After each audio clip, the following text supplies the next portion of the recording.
बाजे। यहाँ माताएं बैठी हैं।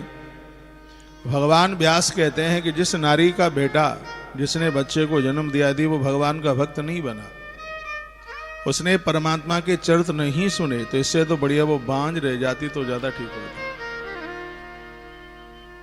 मां एक मां तभी हो सकती है जब वो किसी सूरवीर को, योद्धा को, भगवान के भक्त को जन्म दे। नहीं तो बाबा तुलसी मानस के अयोध्या कांड के दोहा नंबर 74 के नीचे उन्होंने इतनी अद्भुत बात कही है, माता सुमित्रा के मुंह से चौपाई निकली है। संसार की हर नारी को मानस की यह चौपाई सिर्फ कंठ ही नहीं, यह उसके हृदय में उतर के आ जाए। पुत्रवती युवती जग सोई, पुत्रवती युवती जग सोई, रघुपति भगत जासो सुत होई। पुत्रवती युवती जग सोई, पुत्रवती युवती जग सोई, रघुपति भगत जास सुत होई। पुत्रवती युवती जग सोई, रघुपति भगत जास सुत होई। श्री राम। रघुपति भगत जास सुत होई। जो भगवान का भक्त है वह माँ अपने यहाँ में बड़ी पुत्रवान है। आपका बेटा इंजीनियर बना, डॉक्टर बना, कलेक्टर बना, थानेदार बना, उद्योगपति बना, कुछ नहीं बन पाया।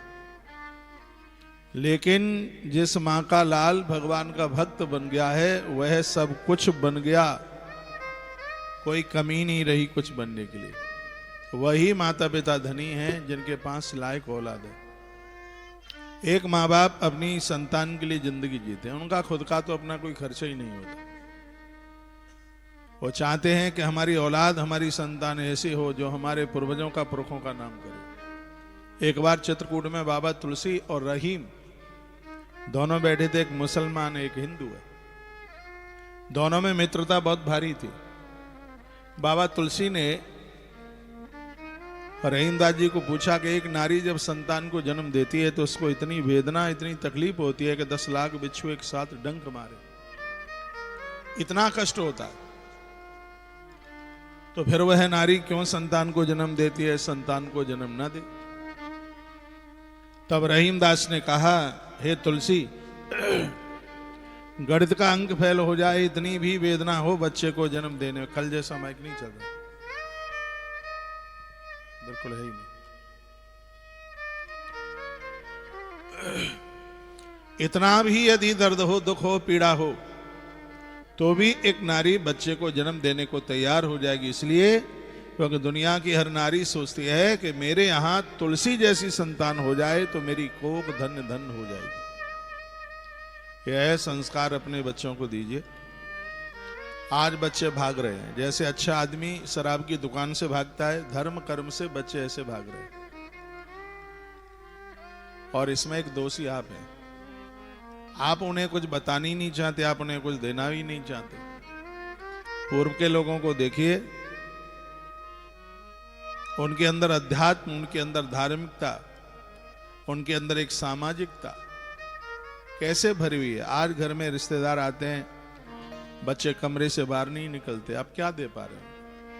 ग्रंथ तो ये कहता है कि माँ भोजन बनाए और बच्चे परोसे। यशोदा मैया बनाती है, अक्रूर जी आए थे, आगे कथा आएगी, यशोदा मैया बना रही है और भगवान कृष्ण परोस रहे हैं। कोई कृष्ण ऐसे ही नहीं बन जाता, ये माता पिता के दिए गए संस्कार हैं। कोई राम ऐसे ही नहीं बन जाता, ये दिए गए संस्कार हैं। आपने यदि बच्चों के ऊपर ध्यान नहीं दिया तो हमारी नीति कहती है कि तुमसे बड़ा दुश्मन नहीं है औलाद के लिए कोई दूसरा। माता बैरी पिता शत्रु, योन वाले न पाठिता। जो माता पिता अपने बच्चों को शिक्षा नहीं देते, ये तो राम के लिए रावण से भी बढ़कर के दुश्मन है। क्योंकि बच्चों का जो भविष्य है वो माता पिता के द्वारा ही ऊंचाइयों को प्राप्त करता है। आप कथा वार्ता पढ़ते हैं, सुनते हैं, अपने बच्चों को कहिए, बेटी को कहिए, बेटा मेरा चश्मा थोड़ा कमजोर हो गया है, दिखाई नहीं देता है, संतोषी माता की कथा सुना दे, 11 की कथा सुना दे। इसका असर उन बच्चों के ऊपर पड़ेगा। आप मंदिर जाते हैं, उन्हें लेके जाइए, आप तीर्थ जाते हैं, उन्हें लेकर के जाइए। इनका उत्थान होगा, इनका ऐसा डेवलपमेंट होगा इनका कि आपका नाम कर दें। यही बात यहां पर कही जा रही, आजन्म मात्रमपि येन सठेन किंची चित्तम विदाय सुख शास्त्र कथान पीता चांडाल वच्च खरबद वत तेन नीतम मिथ्या स्वजन्म जननी जन दुख भाजा। और खोलो, उन्हें तो चांडाल का, उन्हें खर भजन ढूंढने वाला खोता उन्हें कहा। जो नास्तिक हैं, जो भगवान के साथ में जो जुड़े नहीं है, धिकतम नरम पशुमम भविभार रूपम, वो तो पशु की तरह है, उनका कोई जीवन नहीं है, उनकी कोई जिंदगी नहीं है। आपके खानदान में यदि ऐसा कोई है, 11 का व्रत करता है, देवी देवताओं को मानता है, गरीबों के साथ जुड़ा हुआ है, तो सच मानिए भगवान ही एक रूप में आपके यहाँ इंसान बन गया है। खुश होइए। हमारा उपनिषद कहता है कि सबसे पहली गुरु कोई है तो माँ है, इसलिए माँ की बराबरी किसी से नहीं की जा सकती, माँ की बराबरी माँ से ही की जा सकती। जो माँ है वो तो कोई नहीं है, क्योंकि माँ बनाती है।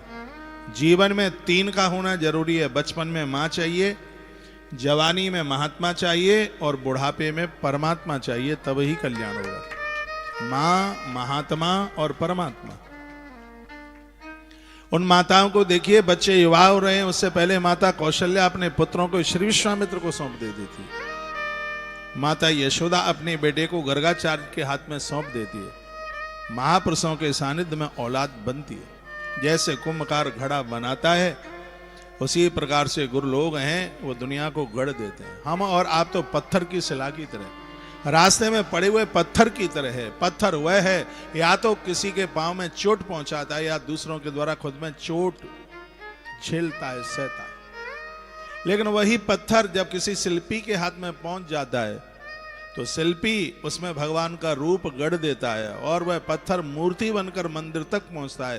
पूरी दुनिया मत्था टेकती है। गुरुदेव यही तो करते हैं, कोयले को हीरा बनाते हैं, कौए को हंस बनाने का काम हुआ करते हैं। इसलिए महापुरुषों की महिमा हमारे वेद पुराणों ने, ग्रंथों ने गाई। बच्चा 8-9 साल का हो, वे किसी साधु से जोड़ दीजिए, उसे मंत्र दिलवाइए उसको। 5 वर्ष की उम्र में ध्रुव को भगवान मिलते हैं, 7 वर्ष की उम्र में प्रहलाद को भगवान मिलते हैं। और आप कहोगे आज भी मिलते हैं क्या? आज भी मिलते हैं। शंकराचार्य भगवान को 6 वर्ष की उम्र में महादेव का दर्शन हुआ था। 6 ही साल की उम्र थी, भगवान शंकर ने दर्शन दिया। 12 वर्ष की उम्र में नर्मदा के किनारे भगवान विष्णु देवता ने दर्शन दिया। बहुत छोटी उम्र में तुलसी ने भगवान का साक्षात्कार किया है, भगवान का दर्शन किया है। इसी कलयुग की बात मैं कर रहा हूं। मीरा अभी अविवाहित ही थी, अभी तो उसका विवाह ही नहीं हुआ। राजस्थान की मीरा, गिरधर ने मीरा को दर्शन दिया। मैं और बहुत नजदीकी बात बता रहा हूं। 1990 के शतक में पूज्य श्री डोंगरे जी महाराज के सामने भगवान ऐसे आकर के बात करते थे जैसे हम और आप बैठे। आज भी ऐसे बहुत महात्मा हैं जिनको प्रत्यक्ष रूप से भगवान के साथ उनकी वार्ता होती है। आप कहोगे हमारी क्यों नहीं होती? क्योंकि पात्रता नहीं है। इसलिए जिस समय वह पात्रता हो जाएगी तो आपके रिश्तेदार आपसे जरूर न मिलें, लेकिन भगवान आपके मिले बिना नहीं रह सकते। और मनुष्य यह जीवन मिला ही इसीलिए। परमात्मा ने बड़ी कृपा की है। दुर्लभो मानसो देहो देई नाम छड़बंगुरा। ये पहले तो मिलना बड़ा मुश्किल, और मिल भी गया है तो कब तक एका नहीं जा सकता। ये बचा खुचा जो जीवन है, इसे ईश्वर से जोड़ दो।